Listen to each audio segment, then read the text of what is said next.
Good morning everyone. এখন সকাল 8:40 মতো বাজছে আর আমাদের বাসটাও ছেড়ে দিয়েছে। আজ যাচ্ছি ফ্লোরেন্স। সোরেন্টো বাস স্ট্যান্ড থেকে ঠিক যেভাবে এসছিলাম নেপল সেন্ট্রাল স্টেশনে সেইভাবেই ফিরবো।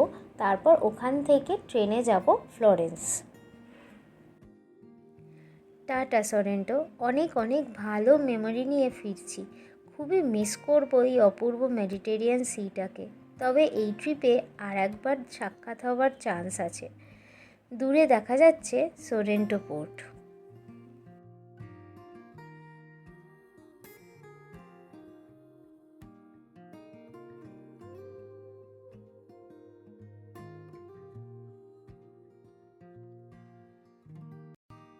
হ্যালো এভরিওয়ান, আমি সুপর্ণা আর আনচার্টেড ডুয়োজে আপনাদের সকলকে জানাই স্বাগত। বাস থেকে নেমেছি এসে ঠিক নেপলস এয়ারপোর্টের সামনে। ওই যে আগের ভিডিওতে দেখিয়েছিলাম না নেপলস এয়ারপোর্টটা, তারই সামনে নামিয়েছে। আর এই এয়ারপোর্টটা না রোমের এয়ারপোর্টের থেকে একটু ছোট। এখান থেকেই আমরা আলিবাস ধরবো, যেটা আমাদের নেপলস সেন্ট্রাল স্টেশনে নিয়ে যাবে। আর এই বাসের ভাড়াটা ওই 5 ইউরো পার হেড মতো। নেমে গেছি বাস থেকে, তবে অন্য দিকে বাসটা নামিয়েছিল। তারপর আবার আমরা রাস্তাটা ক্রস করে এই পারে আসলাম স্টেশনের দিকে।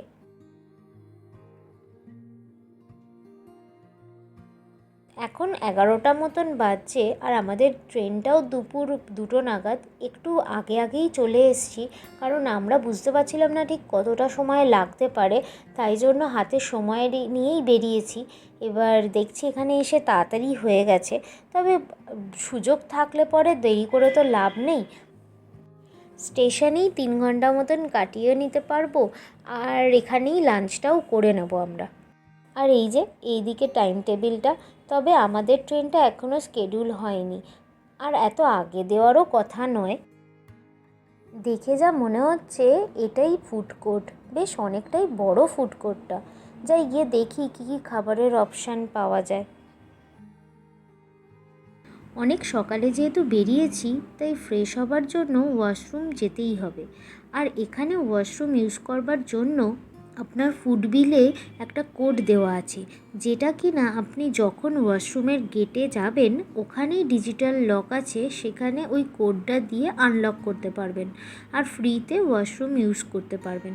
আদারওয়াইজ আপনাকে 2 ইউরো পে করে ইউজ করতে হবে।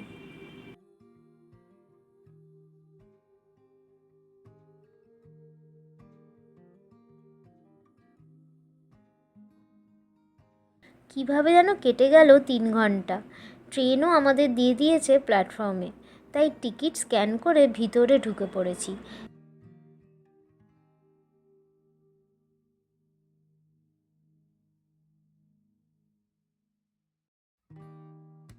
এই দেখুন, প্ল্যাটফর্ম 17এই ট্রেন দিয়েছে।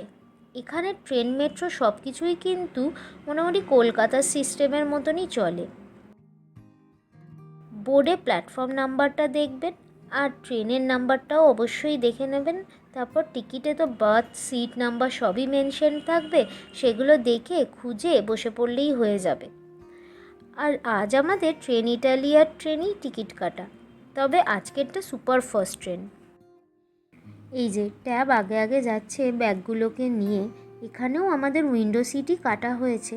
এখানকার ট্রেনগুলোর লাগেজ রাখার জন্য গেটের বাইরে একটা ব্যবস্থা থাকে, কিন্তু আমরা আমাদের কাছেই লাগেজগুলো রাখবো বলে তাই সেক্ষেত্রে একটু লাইট ওয়েট লাগেজই করার দরকার, কারণ নিজেদেরই তো ওপরে তুলে রাখতে হচ্ছে। এই যে এবার সিটে বসেও পড়েছি। ওমা, ট্যাব ওটা আবার কী করছে? আচ্ছা, এটা হচ্ছে রোদ আটকানোর জন্য, তাই হাত দিয়েই সরানো যাচ্ছে। কি সুন্দর সিস্টেম। আমাদের ট্রেন ছেড়েও দিয়েছে একদম রাইট টাইমে। এখানকার যতগুলো ট্রেন আমরা চড়লাম তাতে খুব একটা ডিলে করতে দেখিনি, সবই অন টাইমেই চলে। তবে হ্যাঁ, আমরা শুনেছি অনেক সময় ক্যান্সেলও হয় অনেক ট্রেন, বাট ভগবানের কৃপায় আমাদের ফেস করতে হয়নি এখনও। ওদিকে ট্যাব আবার ফোনে একটা অ্যাপ ডাউনলোড করেছে, যেটাতে ট্রেনের স্পিড বোঝা যাচ্ছে নাকি 210 কিলোমিটার পার আওয়ার। মানে বুঝতে পারছেন কতটা জোরে যাচ্ছে। তবে ভেতরে বসে বিন্দুমাত্র টের পাওয়া যাচ্ছে না। এই ছোট স্ক্রিনটাতে আবার স্টেশনের নামগুলো লেখা আর ট্রেনের স্পিডও মেনশন করা। আজ আবার ওয়েদার রিপোর্টে বৃষ্টির কথা বলা আছে, আর ঠিক বৃষ্টিটাও শুরু হয়ে গেছে। দেখুন এত জোরে ট্রেন যাচ্ছে যে বৃষ্টির জলগুলো কেমনভাবে যাচ্ছে একটা। ইটালির ওয়েদারটা বড্ড আনপ্রেডিক্টেবল। নেমে পড়েছি ফ্লরেন্স স্টেশনে। দুটোই ট্রেন ছিল নেপলস থেকে, আর ঠিক 5টাতেই ফ্লরেন্সে পৌঁছে দিল। যদিও বিকেল হয়ে গেছে, শুধু সন্ধেটাই ঘুরতে পারবো, তবে সূর্যের আলো 9টা অবধি থাকবে, তাতে অনেকটাই ঘোরা যাবে।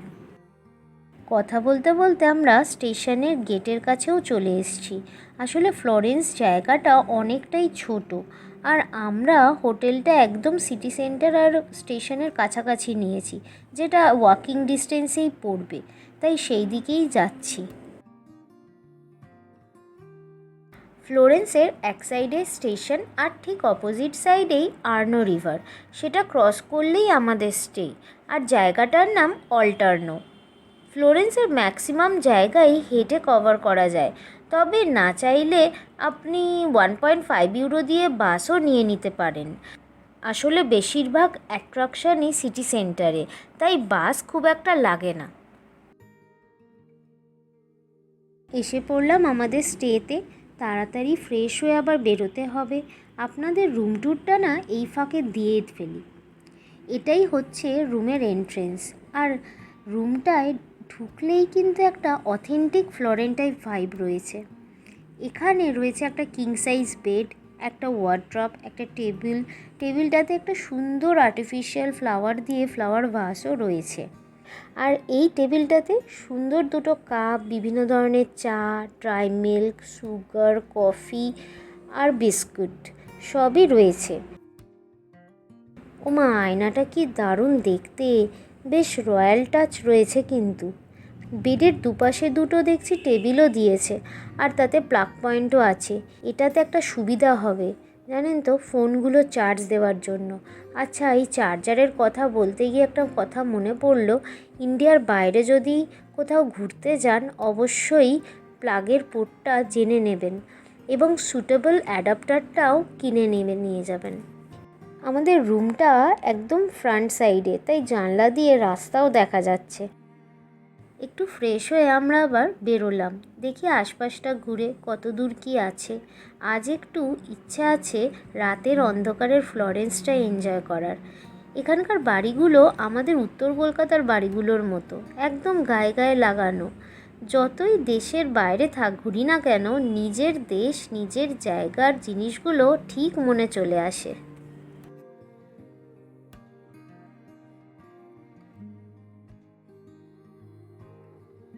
আবার বৃষ্টি শুরু হয়েছে বলে ট্যাপ ছাতাও খুলে নিয়েছে। আর এখানকার রাস্তাগুলো যেহেতু কবলস্টোনের হয়, তাই বৃষ্টিতেও রাস্তাতে কিন্তু কোনো কাদা বা এমনি সময়ও ধুলোবালি থাকে না। হাঁটতে হাঁটতে আমরা পিয়াজা ডেলা রিপাবলিকাতে চলে এসেছি। এখানে এই মেরিগো রাউন্ডটা কিন্তু 100 বছরের পুরনো। অন্য কিছু দেখার আগে আমরা খেতে যাচ্ছি। এই অ্যালান্টিকো ভিনায়ো হচ্ছে ইটালির সবথেকে ফেমাস স্যান্ডউইচ জয়েন্ট। রোমেও এদের একটা আউটলেট ছিল, তবে আমাদের ইচ্ছে ছিল ফ্লোরেন্স থেকে খাবো। এখানে এরা একটা ইউনিক চিজ ইউজ করে, যেটার নাম পেকোরিনো চিজ, আর তৈরিও হয় ভেড়ার দুধ দিয়ে।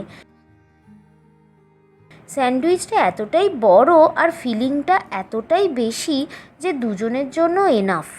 এটা হলো ডুওমো দি ফ্লোরেন্সের মেন অ্যাট্রাকশন। এই ডুওমোটা কিন্তু পুরো 2D ডিজাইনের, চোখে দেখে মনে হচ্ছে হাতে আঁকা। তবে বৃষ্টি হয়ে একদিকে ভালোই হয়েছে, জায়গাটা বেশ ফাঁকা ফাঁকা হয়ে গেছে, নইলে এই সময় এখানে শুধু মানুষের ভিড় থাকতো। বাহ, এখানেও একজন পারফর্ম করছে। তবে ইটালিতে একটা জিনিস দেখলাম, সন্ধে হয়ে গেলেই রাস্তায় রাস্তায় বিভিন্ন রকম পারফরমেন্স হয়। তবে রাতের ফ্লোরেন্সটা কিন্তু মায়াবী। কি সুন্দর একজন ভায়োলিন বাজাচ্ছেন, 2 মিনিট দাঁড়িয়ে শোনার মতন। এই জায়গাটাতেই কিন্তু সকালবেলা ফ্লোরেন্সের লোকাল মার্কেট বসে, আর রাতে বিভিন্ন পারফরমেন্স হয়।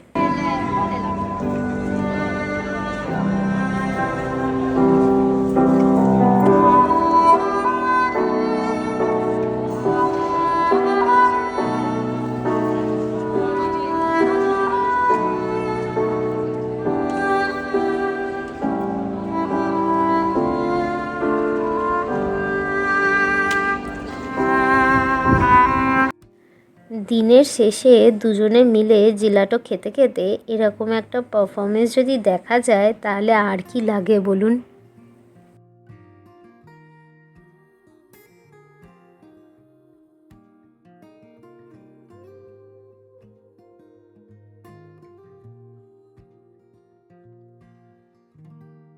তবে এখানে আবার রাতে রাস্তা পরিষ্কার করার গাড়ি চলছে দেখছি। সাধারণত দিনের বেলাতেই হয় সব জায়গায়। আর এই এরিয়াটা পিয়াজা ডেলা সিনেওরা। তবে এই ফোয়ারাটার সামনে মানুষের বেশ ভিড় দেখছি, সবাই ছবিও তুলছে। আমরাও কয়েকটা ছবি তুলে নিলাম। তবে চলুন আজকের দিনটা তাহলে এখানেই শেষ করি। কিছু ভালো লাগলে অবশ্যই কমেন্টে জানাবেন। And please do like, share and subscribe. দেখা হচ্ছে তাহলে পরের ব্লগে।